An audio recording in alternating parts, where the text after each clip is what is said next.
சாமி சரணம் ஐயப்பா. இன்று ஒரு ஸ்டோரி ஒன்று கேட்டேன். ஸோ அது உங்களுடன் பகிர்ந்து கொள்ளலாம் என்ற ஆர்வத்தில் இந்த பதிவை பதிவேற்றுகிறேன். ஒரு சந்தையில் கௌதாரி ஒருத்தர் சேல்ஸ் பண்ணிட்டு இருக்காரு. ஒரு சைடில் பார்த்தீங்கன்னா ஒரு 500 கௌதாரி கிட்ட இருக்குது. ஒரு சைடு பார்த்தீங்கன்னா ஒரே ஒரு சிங்கிள் கௌதாரி இருக்குது. ஸோ இந்த 500 கௌதாரி இருக்குல்ல, அதில் ஒரு ஜோடி வந்து 400 ரூபாய்க்கு சேல்ஸ் பண்ணுறாரு.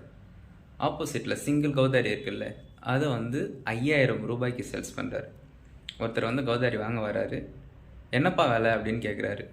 அவர் இந்த சைடு கை காமிச்சு 500 கௌதாரி இருக்கிறத ஒரு ஜோடி வந்து 400 ரூபாயா, இது வந்து 5000.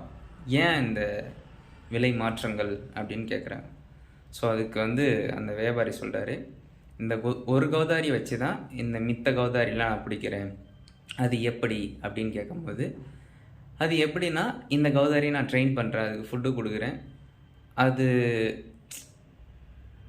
நம்ம இனத்தோட இனம் சேரும் அப்படின்ட்டு ஒரு டைலாக் இருக்குல்ல, அதுக்கேற்ற மாதிரி தான் அந்த கௌதாரி கத்தும் போது மித்த கௌதாரி அவங்க இறை இருக்குது அப்படின்ற மாதிரி அது வரும். ஸோ அந்த கௌதாரிங்களாம் வரும்போது அது ஈஸியாக என்னால் பிடிக்க முடியும் அப்படின்னு சொல்கிறார். சரி ஐயா, இந்தாங்க 5000 ரூபா பிடிங்க, அந்த கௌதாரி கொடுங்க அப்படின்ட்டு அந்த கௌதாரி வாங்குறாரு. ஸோ வாங்கிட்டு அங்கேயே அந்த கௌதாரியை சாகடிக்கிறாரு.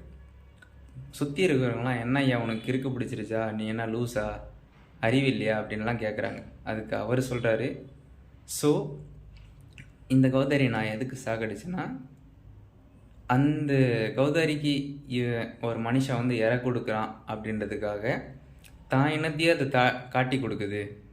ஸோ யார் ஒருத்தர் நம்ம இனத்தையே காட்டி கொடுக்குறாங்களோ அவங்க இருந்தால் என்ன இறந்தால் என்ன அப்படின்றதுக்காக நான் சாகடித்தேன் அப்படின்ற மாதிரி அவர் சொல்கிறார்.